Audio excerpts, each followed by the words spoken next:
저는 리윤호입니다. 물론 이것도 가명입니다. 여러분은 제가 북한에서 어떤 삶을 살았는지 상상이나 하실 수 있을까요? 천재, 국가의 자랑, 위대한 수령님께서 직접 키워주신 예술가. 그런 수식어들이 제 앞에 항상 붙어 다녔습니다. 하지만 그 모든 영광 뒤에는 감옥이 있었습니다. 보이지 않는 감옥, 화려한 무대와 박수갈채 속에 숨겨진 철창 없는 감옥이었죠. 제가 바이올린을 처음 잡은 건 6살 때였습니다. 평양의 한 유치원에서 음악 선생님이 제 손을 보더니 말했어요. 이 아이는 악기를 다룰 손이라고. 그게 시작이었습니다. 8살 때 저는 평양음악학교에 특별 입학했습니다. 시험도 없이요. 제가 학교에서 바이올린을 켜자마자 교장 선생님이 당 간부들에게 연락을 했고 일주일 뒤 저는 천재로 지정됐습니다. 천재로 지정된다는 것. 북한에서 그건 축복이면서 동시에 저주였어요. 저는 평범한 아이처럼 놀 수 없었습니다. 매일 6시간씩 연습했어요. 손가락에서 피가 나도 멈출 수 없었죠. 선생님들은 말했습니다. 내 재능은 당과 수령님의 은혜다. 배신하면 안 된다고. 15살에 저는 만수대 예술단에 들어갔습니다. 북한 최고의 예술단체였죠. 거기서 저는 진짜 엘리트들을 봤습니다. 무용수, 가수, 연주자들. 모두 어릴 때부터 훈련받은 사람들이었어요. 하지만 저는 특별했습니다. 바이올린만큼은 제가 최고였으니까요. 20살 때 처음으로 해외 공연을 나갔습니다. 러시아 모스크바였어요. 그때의 충격을 저는 평생 잊을 수 없을 겁니다. 비행기에서 내렸을 때부터 모든 게 달랐어요. 공항부터 화려했고, 거리는 깨끗했고, 사람들은 자유로워 보였습니다. 평양과는 완전히 다른 세상이었죠. 물론 우리는 자유롭게 돌아다닐 수 없었어요. 보이부 요원 2명이 항상 따라붙었고, 숙소에서 나갈 때도 허가를 받아야 했습니다. 하지만 공연장으로 가는 길에 버스 창문을 통해 본 모스크바는 충격 그 자체였어요. 거리 음악가가 바이올린을 켜고 있었습니다. 실력은 저보다 한참 떨어졌지만 사람들이 돈을 주고 있었어요. 자발적으로요. 그 순간 깨달았습니다. 저 사람은 자기가 원해서 저기 있구나. 나는. 공연은 성공적이었습니다. 관객들은 기립박수를 쳤고 앵콜을 외쳤어요. 공연이 끝나고 한 러시아 사람이 백스테이지로 왔습니다. 통역을 통해 말했죠. 당신은 천재다. 유럽에서 활동하면 세계적인 연주자가 될 수 있다고. 저는 웃으면서 고개만 숙였습니다. 옆에 보이부 요원이 서 있었으니까요. 그날 밤 숙소로 돌아와서 저는 잠을 이룰 수 없었어요. 창문 밖 모스크바의 야경을 보면서 생각했습니다. 저 도시에서 자유롭게 살면 어떨까? 내가 원하는 음악을 연주하면 어떨까? 하지만 그런 생각은 위험했습니다. 저는 그 생각을 머릿속 깊은 곳에 묻었어요. 20대는 그렇게 해외 공연으로 채워졌습니다. 중국, 베트남, 싱가포르, 다시 러시아.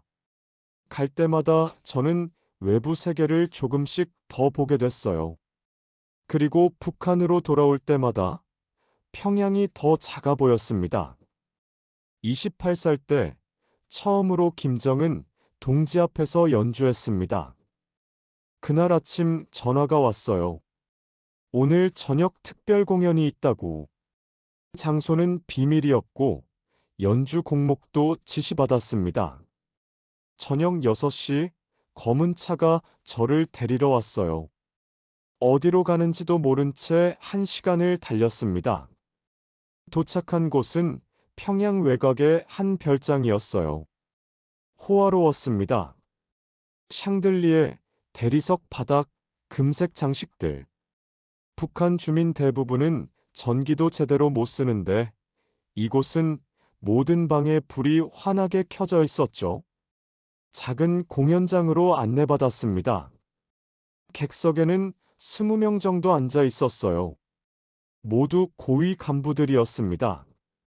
그리고 가운데 김정은 동지가 앉아 계셨습니다. 손이 떨렸어요. 바이올린을 잡은 지 20년이 넘었지만 그날처럼 떨린 적은 없었습니다. 연주를 시작했습니다. 차이콥스키의 바이올린 협주곡이었어요. 제가 가장 자신 있는 곡이었죠. 연주하는 동안 김정은 동지는 눈을 감고 있었습니다. 표정을 읽을 수 없었어요. 잘하고 있는 건가? 마음에 안 드는 건가? 곡이 끝났을 때 박수가 터져 나왔습니다. 김정은 동지가 일어나서 박수를 치셨어요. 그제야 숨을 쉴 수 있었습니다. 공연이 끝나고 김정은 동지가 저를 따로 부르셨습니다. 가까이 다가가자 그분이 제 어깨에 손을 얹으셨어요. 그리고 작은 목소리로 말씀하셨습니다. 너의 재능은 조선이 만든 것이다. 이걸 잊지 마라. 그 말씀의 의미를 저는 정확히 알았습니다. 경고였어요. 네가 아무리 천재여도 너는 우리 것이다. 도망칠 생각은 하지도 마라. 저는 고개를 숙이며 대답했습니다. 명심하겠습니다. 그날 밤 집으로 돌아와서 저는 거울을 봤어요. 32살의 얼굴. 천재 바이올리니스트. 국가의 자랑. 하지만 그 얼굴은 텅 비어 보였습니다. 30살이 되던 해, 제 인생의 전환점이 왔습니다. 중국 베이징 공연 투어였어요. 만수대 예술단 15명이 함께 갔습니다.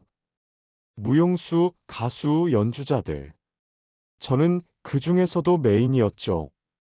베이징 공연장은 평양보다 훨씬 컸어요. 1000명이 넘는 관객이 왔고 중국 언론도 취재를 왔습니다. 공연은 성공적이었습니다. 하지만 마지막 날 밤 사건이 터졌어요. 우리 단원 중 한 명이 사라졌습니다. 가수였던 박민혁이었어요.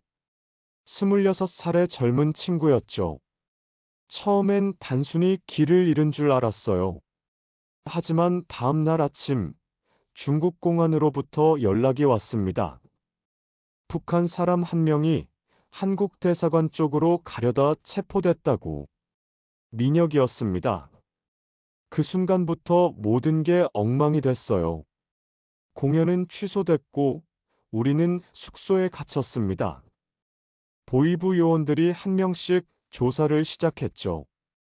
제 차례가 왔을 때 저는 작은 방으로 끌려갔어요. 너 박민혁이랑 친했지? 아니요. 그렇게 친하지 않았습니다. 거짓말하지 마. 같이 밥도 먹고 이야기도 했잖아. 공연 다니니까 당연히 같이 있었죠. 하지만 친구 사이는 아니었습니다. 혹시 민혁이가 탈출 이야기 꺼낸 적 없어? 없습니다. 전혀요. 조사는 3시간 넘게 이어졌어요. 같은 질문을 계속 반복했고, 제가 조금이라도 말을 바꾸면 의심했습니다. 결국 혐의는 없다고 결론 났어요. 하지만 그게 끝이 아니었습니다. 평양으로 돌아온 뒤 저는 특별교육 대상자로 지정됐습니다. 일주일에 2번 사상교육을 받아야 했어요. 해외에 나갔던 사람들은 자본주의 사상에 오염될 수 있다는 이유였죠. 교육 내용은 단순했습니다. 자본주의의 악랄함, 조선의 우월성, 수령님의 은혜. 똑같은 말을 반복해서 들었어요. 하지만 더 큰 문제는 따로 있었습니다. 공연이 줄어들기 시작했어요. 해외 공연은 당연히 취소됐고, 국내 공연도 거의 없었습니다. 저는 사실상 유폐된 상태였죠. 그리고 한 달쯤 지났을 때 저를 모함하는 사람이 나타났습니다. 문화예술 담당 부부장인 리철수였어요. 50대 중반의 간부였는데 예전부터 저를 못마땅하게 여기던 사람이었습니다. 이유는 간단했어요. 질투였죠.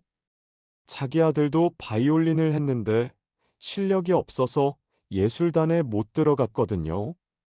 그런데 저는 어려서부터 천재 대접을 받았으니까요. 리철수는 당 회의에서 말했답니다. 리윤호가 베이징에서 이상한 행동을 했다고, 호텔방에서 외국 방송을 봤다고, 서양 음악만 듣고 혁명 음악은 안 들었다고. 모두 거짓말이었어요. 하지만 북한에서 거짓말과 진실은 중요하지 않았습니다. 누가 더 권력이 있느냐가 중요했죠. 저는 다시 조사를 받았습니다. 이번엔 더 심했어요. 너 해외에서 뭐 했어? 공연했습니다. 공연만 했어? 다른 생각은 안 했어? 무슨 생각이요? 도망칠 생각. 절대 없었습니다. 저는 조선의 예술가입니다. 그럼 왜 호텔방에서 외국 방송을 봤어? 안 봤습니다. 거짓말하지 마.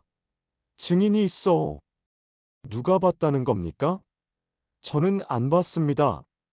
평행선이었어요. 저는 결백했지만 그들은 믿지 않았습니다. 그렇게 2달이 지났어요. 공연은 완전히 끊겼고 저는 집에만 있었습니다.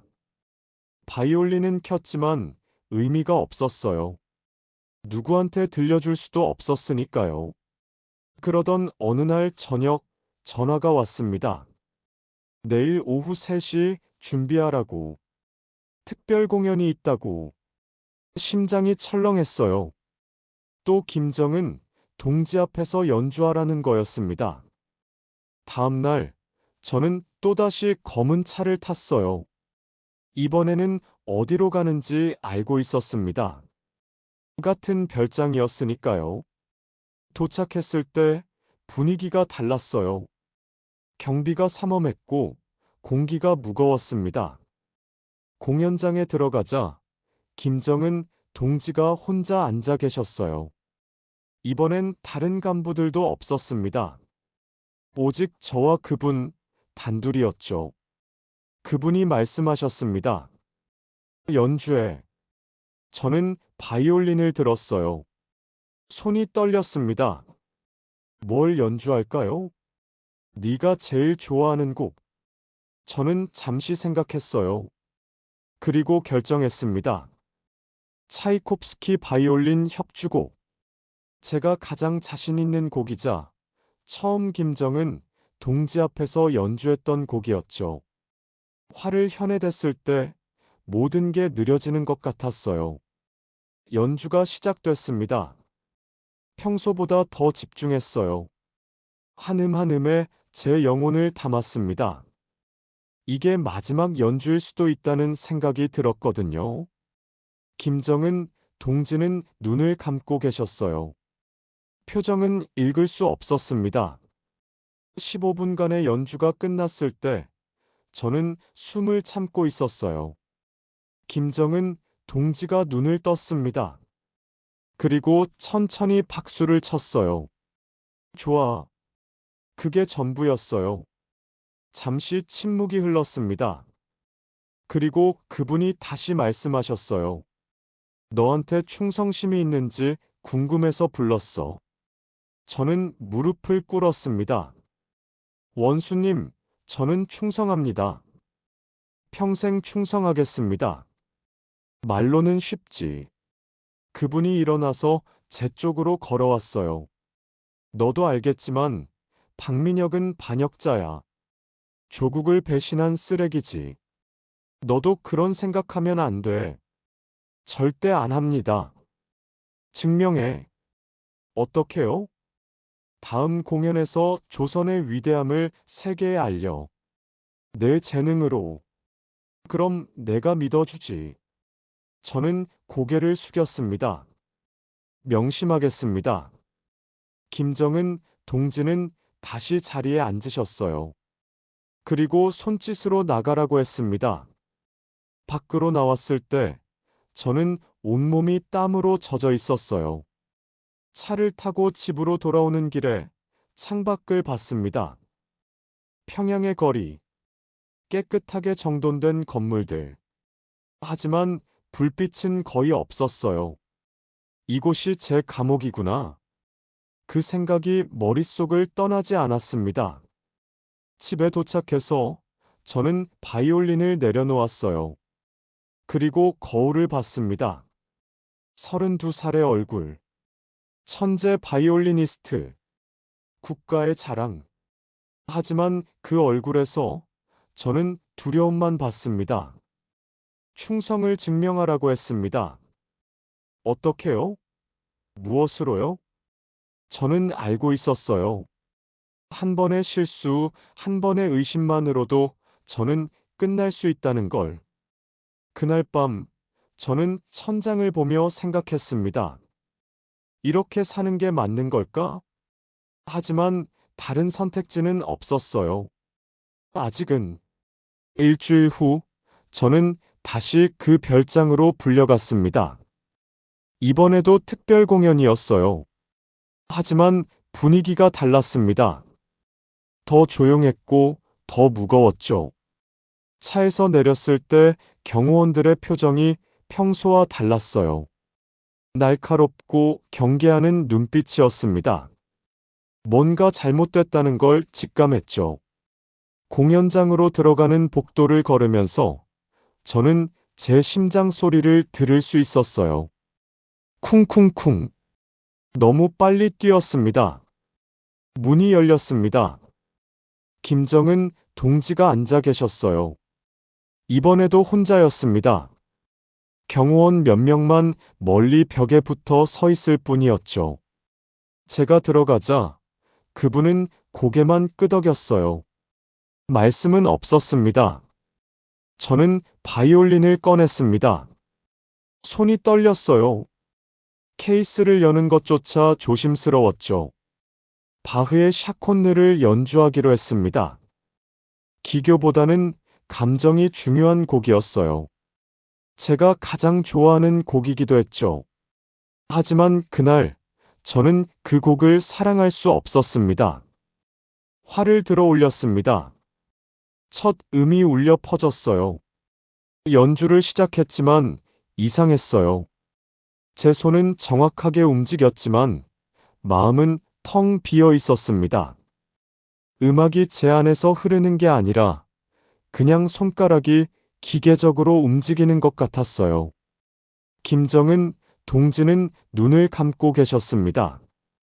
평소처럼요. 하지만 저는 알 수 있었어요. 그분이 듣고 있다는 걸. 아니, 듣는 게 아니라 판단하고 있다는 걸. 곡의 중간쯤 왔을 때였습니다. 김정은 동지가 손을 들어 올렸어요. 멈추라는 신호였습니다. 저는 활을 멈췄습니다. 현에서 활이 떨어지면서 작은 소리가 났어요. 그 소리가 텅 빈 공연장에 울렸습니다. 침묵. 길고 무거운 침묵이 흘렀습니다. 저는 숨도 쉴 수 없었어요. 그저 그분을 쳐다보며 서 있었죠. 김정은 동지가 천천히 눈을 떴습니다. 그리고 저를 쳐다봤어요. 윤호동무. 네, 원수님. 이번엔 왜 감정이 없나? 그 질문에 심장이 얼어붙었습니다. 죄송합니다. 다시 연주하겠습니다. 다시? 그분이 자리에서 일어났어요. 천천히, 아주 천천히 제 쪽으로 걸어왔습니다. 감정은 억지로 만들어지는 게 아니야. 진심에서 나오는 거지. 제 앞에 섰습니다. 너무 가까웠어요. 너 혹시 다른 생각하고 있지? 아닙니다. 절대 아닙니다. 그럼 왜 내 연주에서 충성이 안 느껴져? 저는 무릎을 꿇었습니다. 바이올린을 바닥에 조심스럽게 내려놓고 두 손을 바닥에 짚었어요. 죄송합니다. 제가 부족합니다. 용서해 주십시오. 부족한 게 아니라 마음이 없는 거지. 그 말씀이 제 가슴을 꿰뚫었어요. 김정은 동지는 한참 동안 저를 내려다봤습니다. 그리고 다시 자리로 돌아갔어요. 앉아. 저는 일어나 바이올린을 들었습니다. 아니, 바이올린 말고 너 자신. 앉으라고. 저는 바이올린을 내려놓고 바닥에 앉았습니다. 김정은 동지가 말씀하셨어요. 윤호동무, 내가 물어볼 게 있어. 솔직하게 대답해. 네, 원수님. 해외 나갔을 때 도망가고 싶었어? 침묵. 저는 대답할 수 없었어요. 진실을 말하면 죽고 거짓말을 해도 들킬 것 같았으니까요. 대답 못하네. 그게 답이구만. 아닙니다. 저는 절대. 그분이 손을 들었어요. 더 말하지 말라는 신호였죠. 오늘은 여기까지. 데려가. 경호원이 다가왔습니다. 제 팔을 잡았어요. 저는 바이올린도 못 챙기고 끌려 나왔습니다. 차에 태워졌을 때 저는 알았어요. 이게 끝이라는 걸. 차는 집으로 가지 않았습니다. 평양 외곽으로 제가 한 번도 가본 적 없는 곳으로 향했어요. 1시간을 달렸습니다. 도착한 곳은 회색 콘크리트 건물이었어요. 오래되고 음산한 건물이었죠. 창문은 모두 작고 높은 곳에 있었고 출입구에는 무장한 경비병들이 서 있었습니다. 안으로 끌려 들어갔습니다. 복도는 어두웠어요. 형광등이 깜빡거렸고 벽은 습기로 얼룩져 있었습니다. 한 방 앞에서 멈췄어요. 문이 열렸고 저는 안으로 밀려 들어갔습니다. 방은 좁았어요. 3평도 안 돼 보였습니다. 창문도 없고 침대도 없었어요. 바닥에 담요 하나만 있었죠. 문이 닫혔습니다. 잠기는 소리가 들렸어요. 저는 구석에 앉았습니다. 이곳이 어딘지 정확히는 몰랐지만 짐작할 수 있었어요. 보이부 비밀 조사처. 사람들이 들어가면 살아나오기 힘든 곳. 시간이 얼마나 지났는지 알 수 없었어요. 시계도 없었고 창문도 없어서 밤인지 낮인지도 몰랐습니다. 배가 고팠어요. 목도 말랐죠. 하지만 아무도 오지 않았습니다. 한참을 기다렸을 때 문이 열렸어요. 2명의 남자가 들어왔습니다. 보이부 제복을 입고 있었죠. 일어서. 저는 일어섰습니다. 다리가 저렸어요. 따라와. 다른 방으로 끌려갔습니다. 조금 더 큰 방이었어요. 테이블과 의자가 있었고 천장에는 밝은 전구가 달려 있었습니다. 앉아. 저는 의자에 앉았습니다. 테이블 반대편에 한 남자가 앉았어요. 40대 중반쯤 돼 보이는 간부였습니다. 이름 리윤호입니다. 나이 32살입니다. 직업 만수대 예술단 바이올리니스트입니다. 간부가 파일을 펼쳤어요. 제 파일인 것 같았습니다. 해외 공연 기록이 많네. 러시아, 중국, 베트남, 싱가포르. 네. 해외 나가서 뭐 했어? 공연했습니다. 공연만? 네. 거짓말하지 마. 간부가 책상을 탁 쳤습니다. 해외에서 반동 사상 접촉했지? 안 했습니다. 베이징에서 탈북자 박민혁이랑 무슨 이야기 나눴어? 아무 이야기도 안 했습니다. 저는 그 친구랑 친하지도 않았어요. 그럼 왜 민혁이가 도망치기 직전에 너랑 같이 밥 먹었어? 그건 우연히 같이 있었을 뿐입니다. 우연? 간부가 웃었어요. 비웃음이었죠. 너도 탈북하려고 했던 거 아냐? 절대 아닙니다. 그럼 왜 원수님 앞에서 제대로 연주를 못해? 그건 제가 실력이 부족해서. 실력? 너 천재 아니었어? 8살 때부터 천재라고 불렸잖아. 조사는 몇 시간이고 계속됐어요. 같은 질문을 반복하고 제 대답에서 모순을 찾으려 했습니다. 저는 계속 부정했어요. 하지만 그들은 믿지 않았습니다. 마침내 간부가 일어났어요. 좋아. 오늘은 여기까지. 내일 다시 하자. 저는 다시 그 좁은 방으로 끌려갔습니다. 바닥에 쓰러졌어요. 온몸이 떨렸습니다. 이게 시작이구나. 그날 밤 잠을 잘 수 없었어요. 1시간만 눈을 붙이면 문이 열리고 누군가 소리쳤습니다. 일어나라고, 자지 말라고. 수면 박탈이었어요.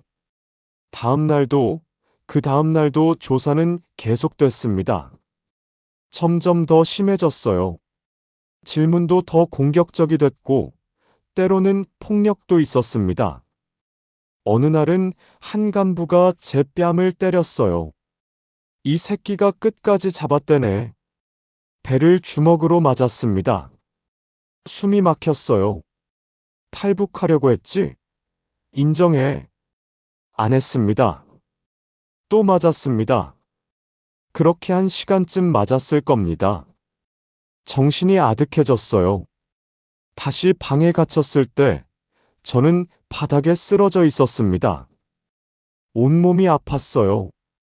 갈비뼈가 부러진 것 같았고 입안에서는 피맛이 났습니다. 저는 천장을 보며 생각했어요. 이제 죽는구나. 음식도 거의 안 줬어요. 하루에 옥수수죽 한 그릇. 그나마도 물이 더 많은 죽이었죠. 몸무게가 빠졌습니다. 손을 보니 뼈만 앙상했어요. 일주일이 지났을 때 저는 거의 정신을 잃을 지경이었습니다. 그날 다른 간부가 왔어요. 처음 보는 얼굴이었습니다. 그는 파일을 던졌어요. 여기 내 이름 있지? 서류를 봤습니다. 정치범 수용소 이송 예정자 명단이었어요. 그리고 거기 제 이름이 있었습니다. 리윤호. 반당 반혁명 분자. 요덕 수용소 이송 예정. 이송일 3일 후. 요덕. 그 단어를 보는 순간 온몸이 얼어붙었습니다.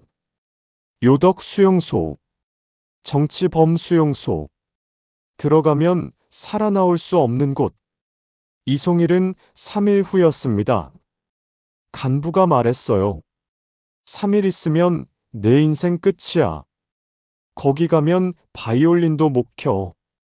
그냥 일만 하다가 죽는 거지. 그는 웃으며 나갔습니다. 저는 서류를 붙들고 앉아 있었어요. 3일. 3일 후면 제 인생은 끝나는 겁니다. 그날 밤 저는 울었어요. 소리내지 않고 조용히 울었습니다. 32년을 살았어요. 그중 24년을 음악과 함께 했죠. 바이올린이 제 전부였습니다. 하지만 이제 끝이었어요. 그런데 다음 날 밤 이상한 일이 일어났습니다. 문이 조용히 열렸어요. 불이 꺼진 상태였습니다. 한 남자가 들어왔어요. 어둠 속이라 얼굴이 잘 안 보였지만 목소리는 알아들을 수 있었습니다. 윤호야. 그 목소리에 저는 얼어붙었어요. 용철 형? 응, 나야. 조용철 형이었습니다. 만수대 예술단에서 같이 일했던 선배였어요. 형은 제 옆에 앉았습니다. 많이 맞았구나. 형, 어떻게 여기를? 나 보이부 정보원이야. 오래전부터. 충격이었어요. 머리가 하얗게 변하는 것 같았습니다. 형이, 보이부요? 미안해. 너한테 말 못했어. 내 임무는 예술단 내부 감시였거든. 그럼 저를 감시한 것도, 그래. 미안하다. 저는 헛웃음이 나왔어요. 그럼 형도 저를 고발한 사람 중 하나겠네요. 아니야. 난 너 보고서에 아무것도 안 썼어. 오히려 너 변호했어. 진짜요? 진짜야. 하지만 소용없었어. 위에서 이미 결정했으니까. 너 희생양으로 쓰기로 한 거야. 희생양? 권력 싸움이야. 문화예술부서 내부에서 파벌 싸움이 있었거든. 리철수 그 새끼가 너를 이용한 거야. 너 잡아서 자기 입지 다지려고. 저는 이해할 수 없었어요. 저는 그냥 바이올린만 켰는데요. 그게 북한이야. 재능 있으면 시기 받고 유명하면 눈에 가시지. 침묵이 흘렀습니다. 형이 다시 입을 열었어요. 윤호야, 너 죽는다. 여기서. 알아요. 요덕 가면 못 나와.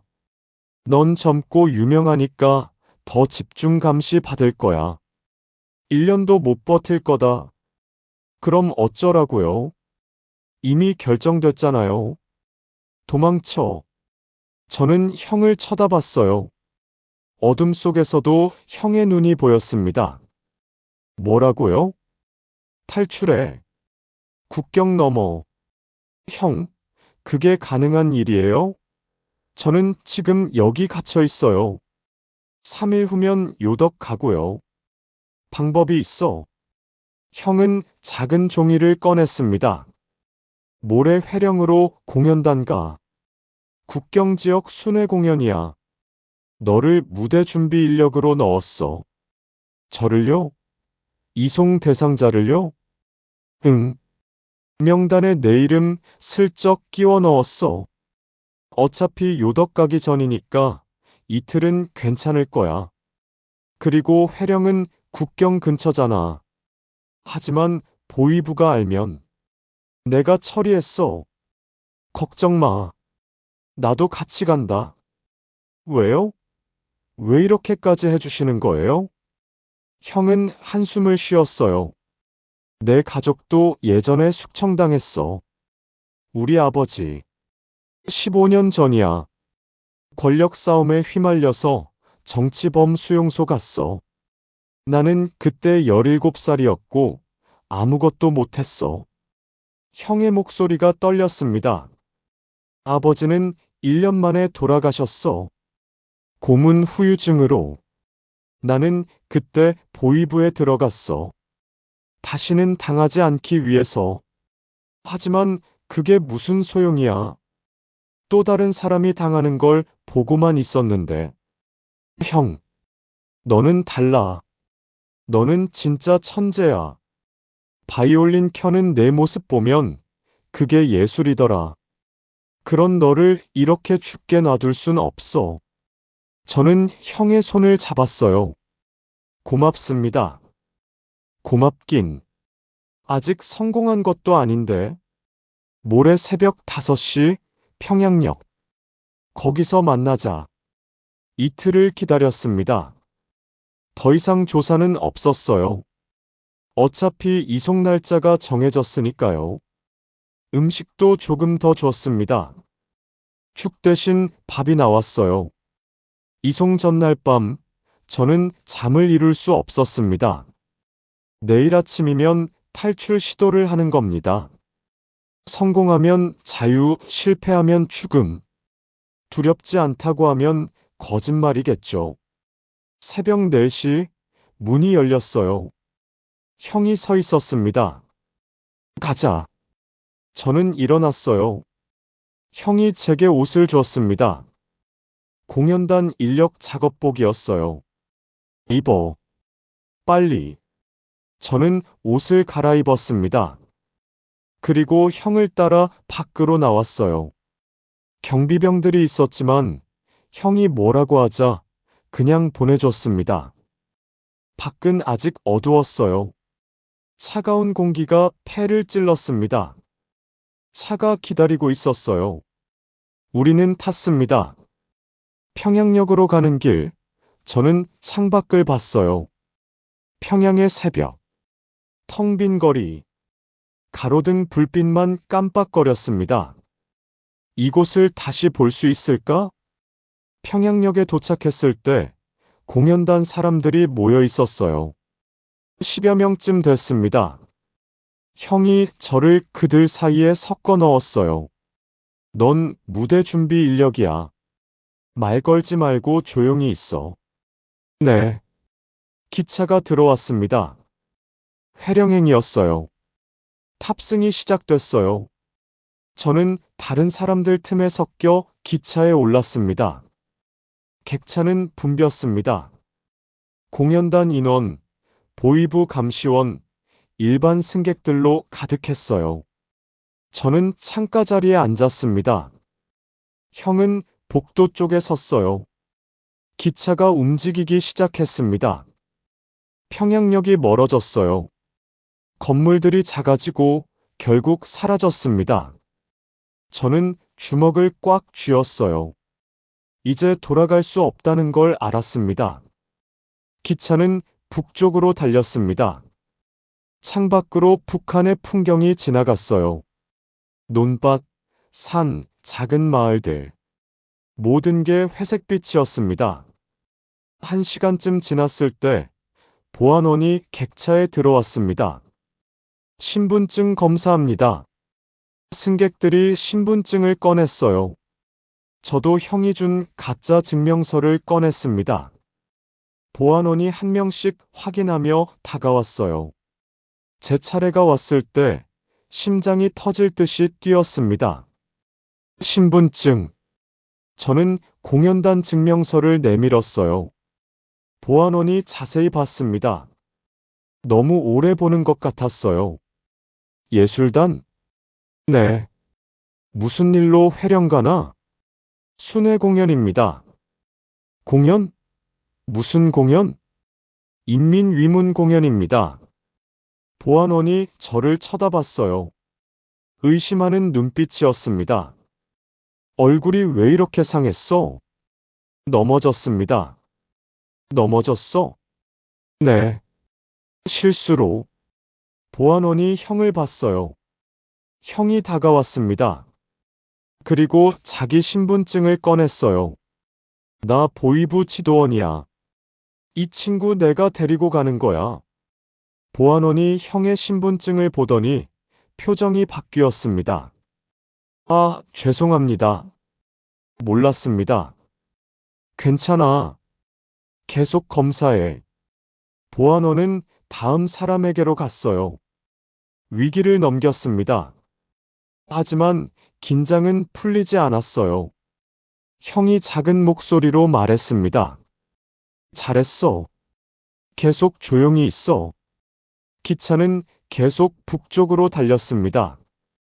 2시간쯤 지났을 때 역에 정차했어요.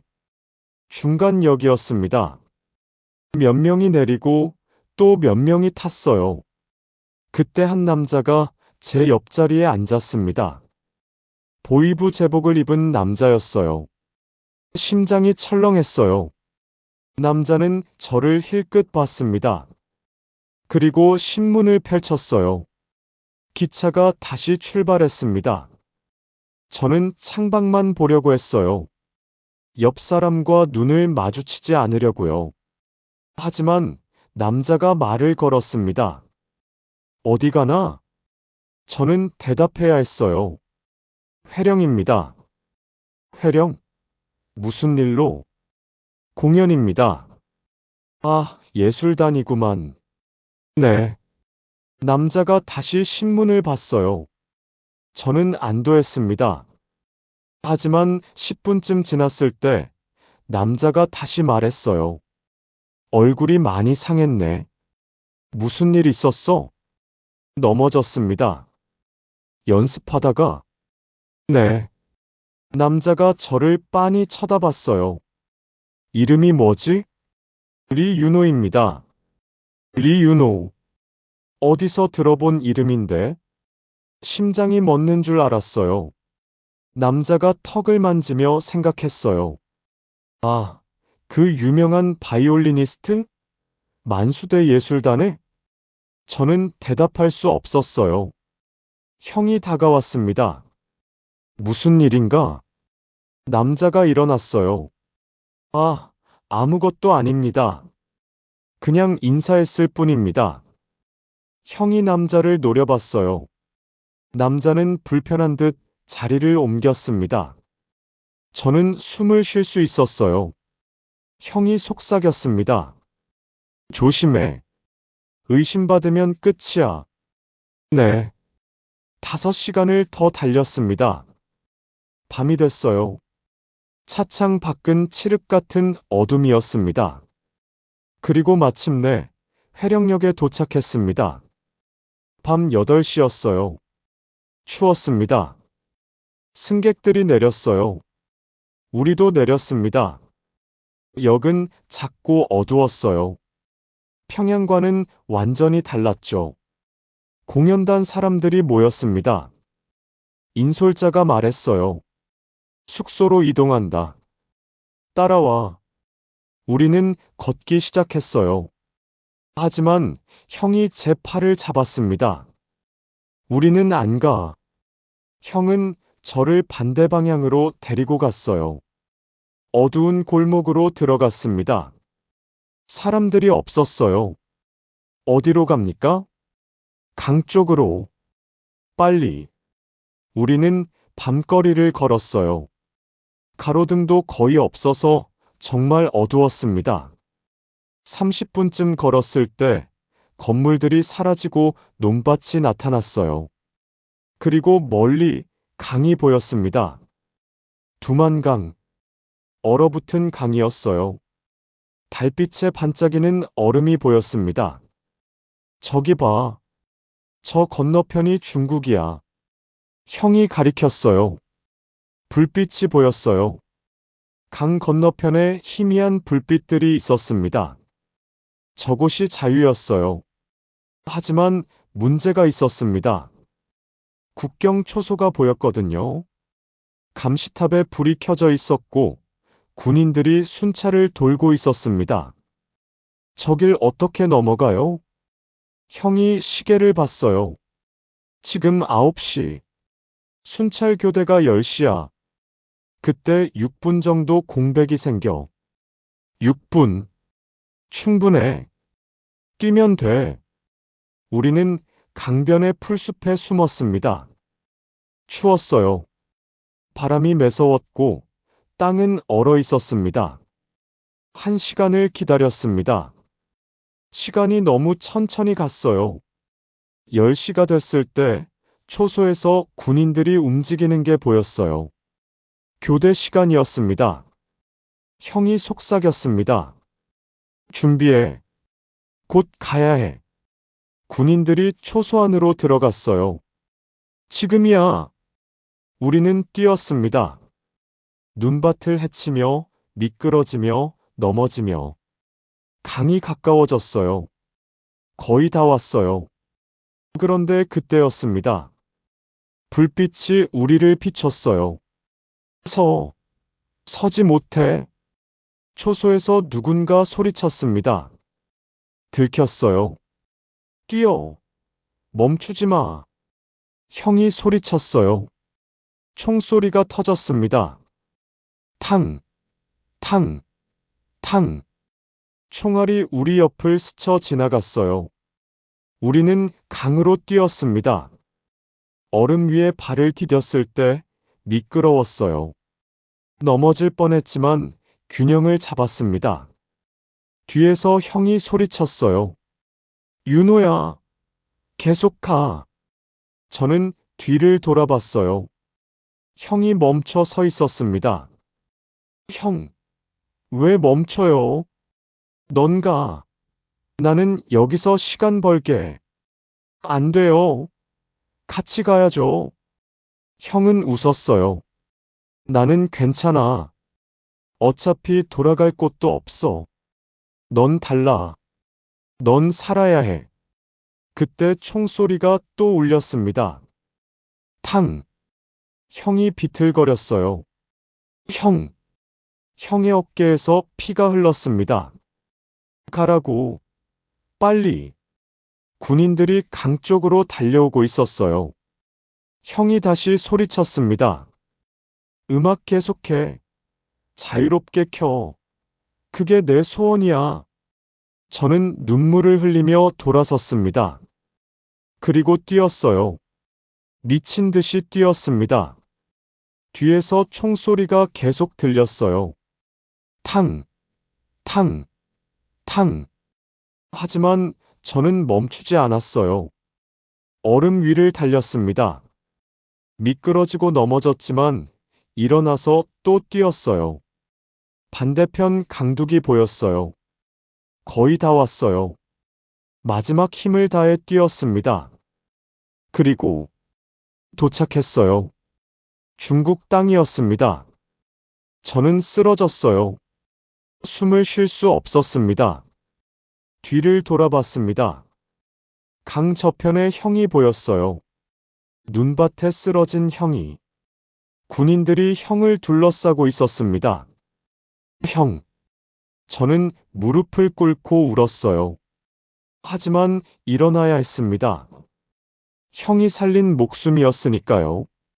저는 일어났습니다. 그리고 어둠 속으로 걸어갔어요. 중국이었습니다. 자유였습니다. 하지만 자유는 무거웠어요.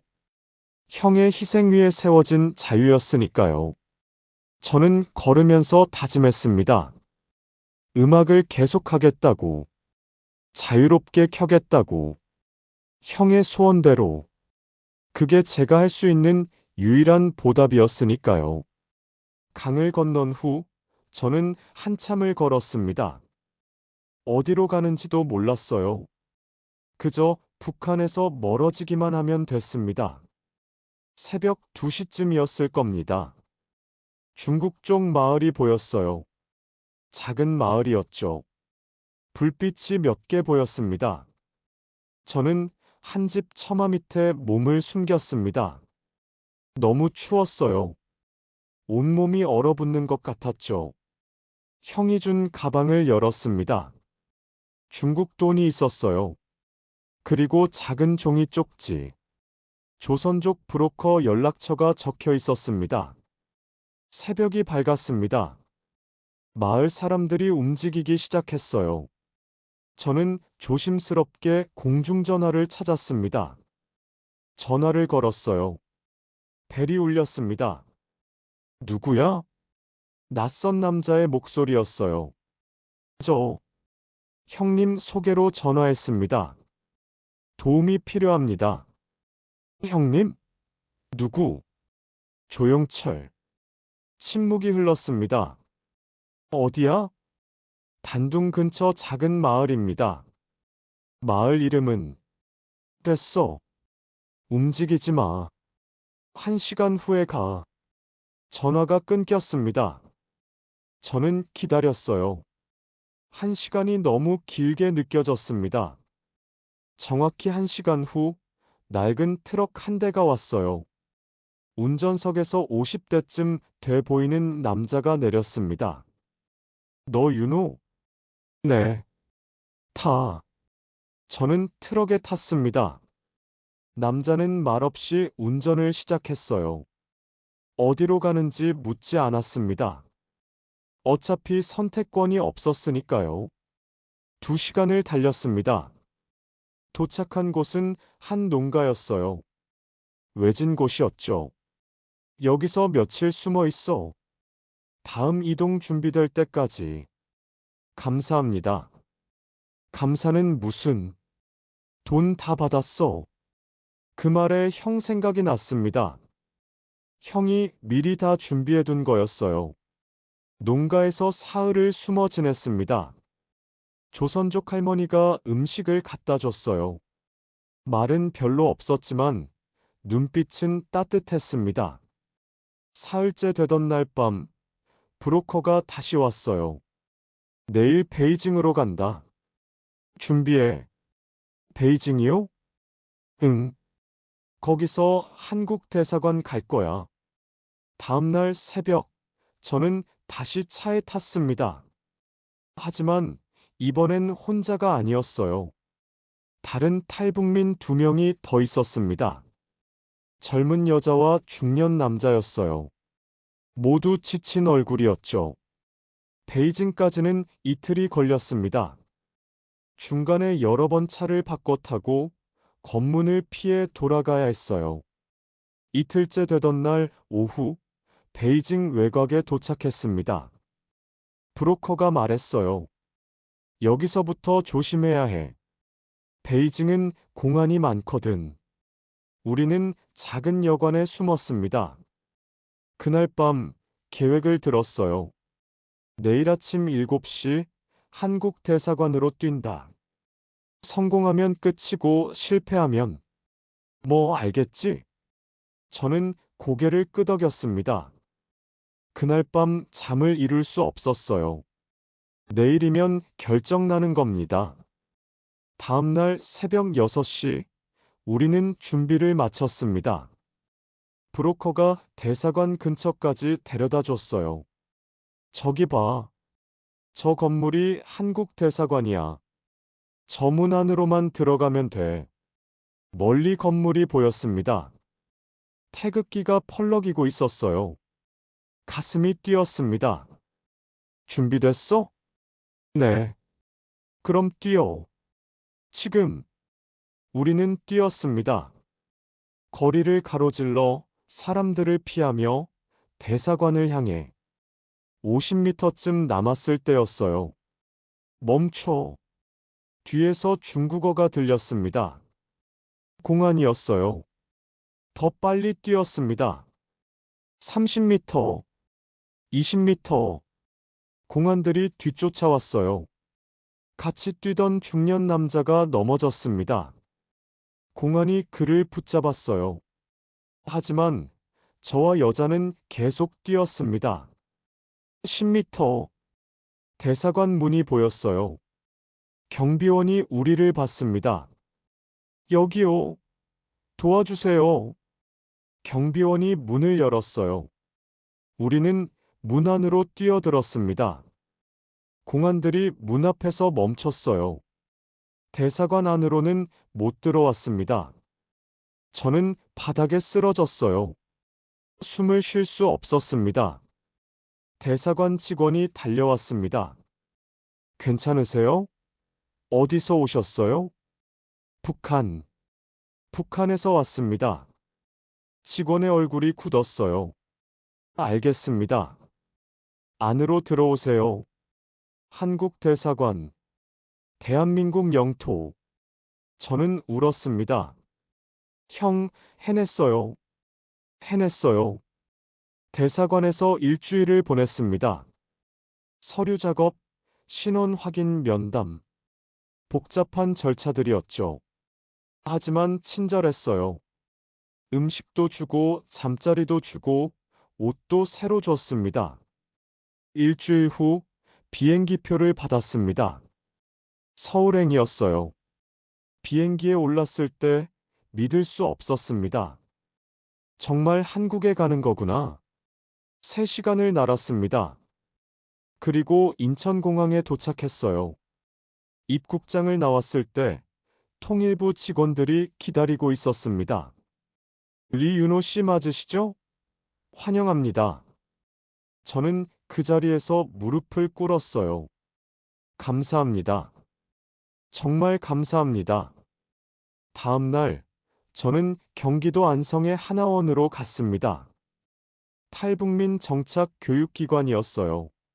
석 달 동안 그곳에서 지냈습니다.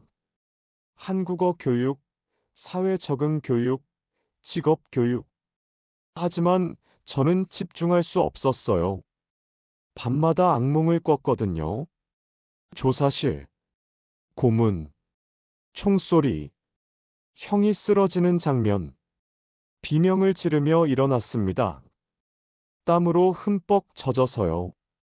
상담사 선생님이 말했어요. PTSD입니다. 외상 후 스트레스 장애. 치료가 필요해요. 치료를 받기 시작했습니다. 약도 먹고 상담도 받았어요. 조금씩 나아졌지만 완전히 좋아지지는 않았습니다. 특히 문제는 손이었어요. 바이올린을 잡으려고 하면 손이 떨렸습니다. 악기를 보기만 해도 조사실이 떠올랐어요. 하나원에 바이올린이 하나 있었어요. 음악실에 있던 거였죠. 어느 날 몰래 들어가서 바이올린을 들어봤습니다. 활을 들자마자 손이 떨렸어요. 현에 대는 것조차 힘들었습니다. 첫 음을 냈을 때 플래시백이 왔어요. 김정은 동지 앞에서의 연주. 윤호동무, 왜 감정이 없나? 그 목소리. 저는 바이올린을 내려놓고 도망쳤습니다. 음악실을 나와서 복도에 주저앉았어요. 울었습니다. 제 전부였던 음악을 이제 할 수 없게 된 겁니다. 하나원을 수료한 후 저는 서울의 작은 방을 얻었습니다. 정부 지원금으로요. 직업을 찾아야 했어요. 하지만 뭘 할 수 있을까요? 음악밖에 모르는데 음악을 할 수 없으니까요. 편의점 알바를 시작했습니다. 밤 11시부터 아침 7시까지. 야간 근무였어요. 손님이 별로 없어서 괜찮았습니다. 혼자 있는 시간이 편했어요. 그렇게 2달을 보냈습니다. 어느 날 밤 손님이 왔어요. 60대쯤 돼 보이는 남자였습니다. 온화한 인상이었죠. 음료수를 사고 가려다가 제 손을 봤어요. 그 손, 악기하는 손이네요. 네, 저도 음악을 해서 알아요. 바이올린이죠? 저는 놀랐습니다. 어떻게 하셨어요? 손가락 굳은 살 위치가 독특해요. 바이올리니스트들만 저렇게 생기거든요. 제 이름은 박준혁입니다. 서울음대 교수예요. 그분은 명함을 줬어요. 박준혁, 서울음악대학 기악과 교수. 왜 여기서 일하세요? 음악은 안 하고. 저는 사정이 있어서요. 박 교수님은 제 얼굴을 자세히 봤습니다. 북한에서 오셨죠? 네. 음악하다 오셨어요? 네. 그럼 왜 안 해요? 저는 대답할 수 없었어요. 박 교수님이 말했습니다. 시간 되면 우리 학교로 한번 오세요. 제 연구실로요. 그분은 그렇게 말하고 갔어요. 일주일을 고민했습니다. 갈까 말까? 결국 갔어요. 서울음악대학. 처음 와보는 곳이었습니다. 학생들이 악기를 들고 다녔어요. 곳곳에서 연습 소리가 들렸죠. 바이올린 소리, 피아노 소리, 첼로 소리. 가슴이 아팠습니다. 박 교수님 연구실을 찾아갔어요. 노크를 했습니다. 들어오세요. 문을 열고 들어갔습니다. 오, 오셨네요. 앉으세요. 저는 앉았습니다. 박 교수님이 차를 따라주셨어요. 이야기해보세요. 왜 음악을 안 하는지. 저는 천천히 이야기했습니다. 북한에서의 삶, 천재로 불렸던 것, 김정은 앞에서의 연주, 의심, 조사, 탈출, 모두 이야기했어요. 박 교수님은 조용히 듣고 계셨습니다. 이야기를 다 하고 나서 침묵이 흘렀습니다. 박 교수님이 입을 열었어요. 손이 떨리는구나. 네가 무슨 일을 겪었는지 알겠어. 네. 하지만 음악을 포기하면 안 돼. 그게 너를 살렸잖아. 음악이 저를 살렸다고요? 그래. 내 이야기 들어보니 음악 때문에 유명해져서 문제가 생긴 것도 맞지만 음악이 없었으면 중국에서도 살아남지 못했을 거야. 음악이 너의 정체성이야. 저는 고개를 저었어요. 저는 이제 못합니다. 악기만 잡으면 떨려요. 그럼 다시 배우면 돼. 다시요? 응. 처음부터.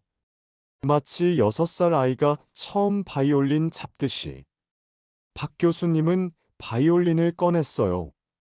한번 잡아봐. 저는 손을 뻗었습니다. 떨렸어요. 괜찮아. 천천히. 바이올린을 들었습니다. 무거웠어요. 예전엔 가벼웠는데. 활을 들었습니다. 현해됐어요. 플래시백이 왔습니다. 조사실. 고문. 저는 바이올린을 내려놓았어요. 못하겠어요. 괜찮아. 오늘은 여기까지. 내일 다시 와. 내일도요? 응. 매일 와. 내가 도와줄게. 그렇게 시작됐습니다. 매일 박 교수님 연구실에 갔어요. 편의점 야간 알바가 끝나고 오전에 갔죠. 처음엔 바이올린만 만지는 연습을 했습니다. 들고 내려놓고 들고 내려놓고 일주일쯤 지나자 떨림이 조금 줄었어요.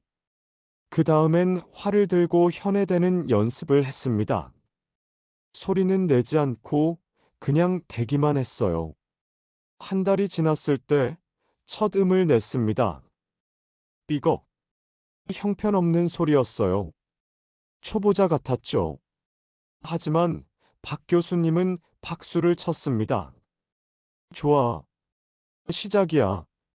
석 달이 지났습니다. 저는 간단한 곡을 연주할 수 있게 됐어요. 동요 수준이었지만 그래도 연주였습니다. 손떨림도 많이 줄었어요. 박 교수님이 말했습니다. 이제 사람들 앞에서 연주해 볼까? 아직은 무섭습니다. 괜찮아. 작은 무대부터 시작하자. 우리 학교 연습실에서 학생 몇 명만 부를게. 일주일 후 작은 연주회가 열렸습니다. 학생 5명과 박 교수님이 객석에 앉았어요. 저는 무대에 섰습니다. 심장이 미칠 듯이 뛰었어요. 손이 다시 떨렸습니다. 바흐의 미뉴에트를 연주하기로 했어요. 짧고 간단한 곡이었죠. 활을 들었습니다. 첫음. 떨렸지만 계속했어요. 중간에 실수도 했습니다. 음이 삐걱거리기도 했죠. 하지만 끝까지 연주했어요. 곡이 끝났을 때 박수가 터져 나왔습니다. 학생들이 일어나서 박수를 쳤어요. 저는 그 자리에서 울었습니다. 다시 음악을 할 수 있게 된 겁니다. 6개월이 지났습니다. 저는 많이 회복됐어요. 이제 복잡한 곡도 연주할 수 있었습니다. 박 교수님이 제안했어요. 윤호 씨, 공개 연주회를 해보는 게 어때요? 공개요? 응. 탈북민 지원단체에서 후원 연주회를 열어준대요. 작은 공연장인데 한번 해볼래요? 저는 고민했습니다. 두려웠어요. 하지만 해야 한다는 것도 알았습니다. 하겠습니다. 준비 기간은 2달이었습니다. 매일 연습했어요. 아침부터 저녁까지요. 레퍼토리는 바흐, 비발디, 그리고 한국 가곡 편곡이었습니다. 그리고 마지막 곡, 박 교수님이 제안한 곡이었어요. 강을 건너는 밤. 박 교수님이 작곡한 곡이었습니다. 제 이야기를 듣고 만든 곡이라고 했어요. 슬프면서도 희망적인 곡이었습니다. 연주의 날이 왔습니다. 2023년 10월 15일이었어요. 공연장은 작았습니다. 200석 정도였죠. 하지만 만석이었어요. 탈북민들, 지원단체 사람들, 기자들, 일반 시민들 모두 저를 보러 온 겁니다. 백스테이지에서 대기하고 있을 때 떨렸어요. 박 교수님이 어깨를 두드렸습니다. 잘할 거야. 음악을 즐겨. 무대에 올랐습니다. 조명이 눈부셨어요. 객석은 어두워서 사람들이 잘 안 보였습니다.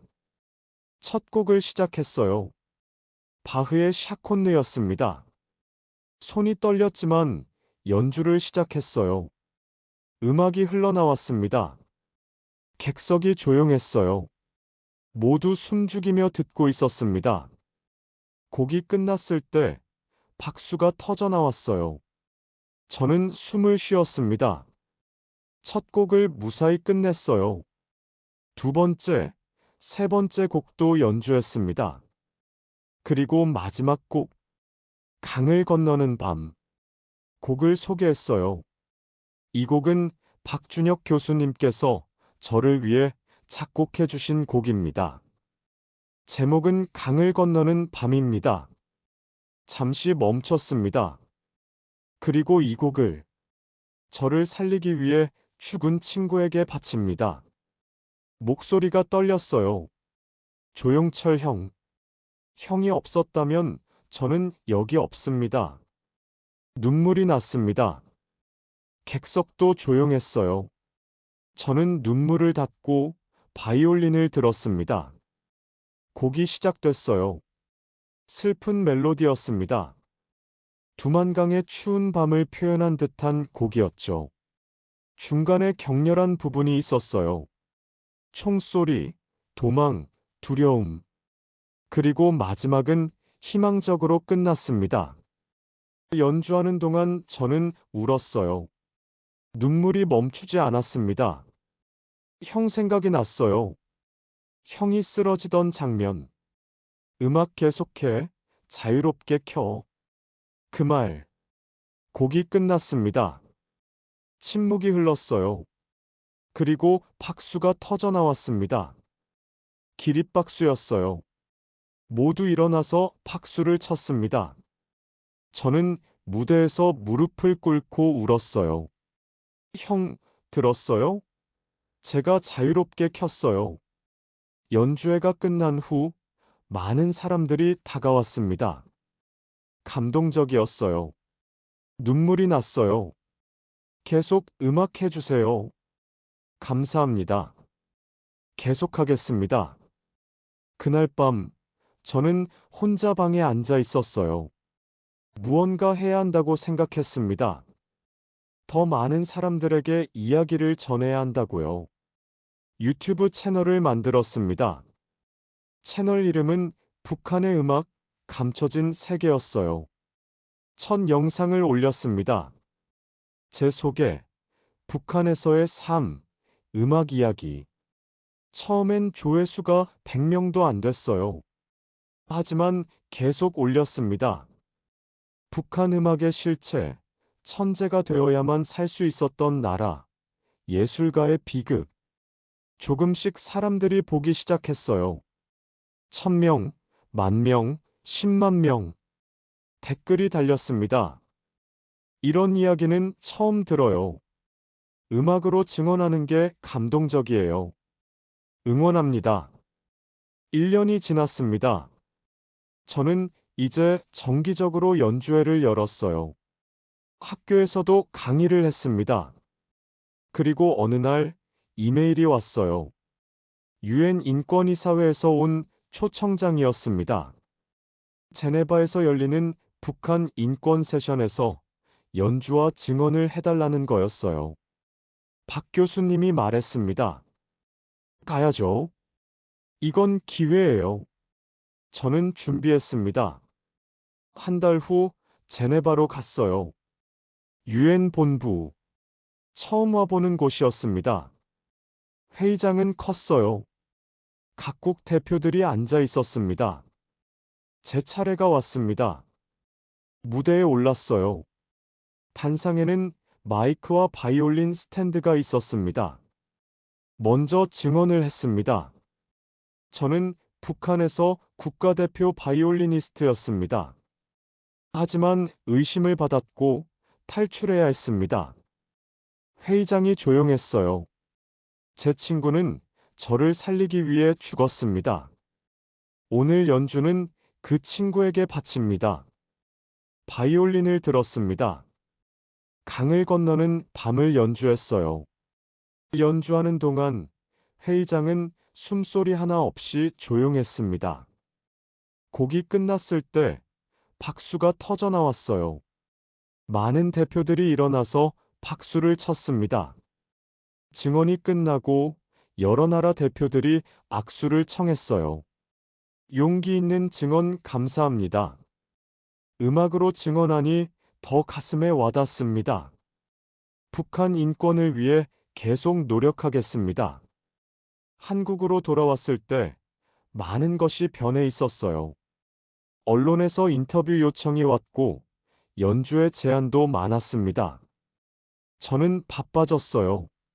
하지만 행복했습니다.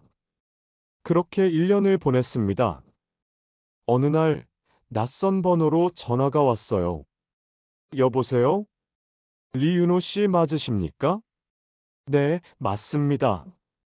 저는 중국에서 북한 정보를 다루는 사람입니다. 할 말이 있어서요. 무슨, 당신이 찾는 사람, 조용철. 그 사람 말입니다. 심장이 멎었어요. 형을 아세요? 정보를 입수했습니다. 그 사람, 아직 살아있을 가능성이 있습니다.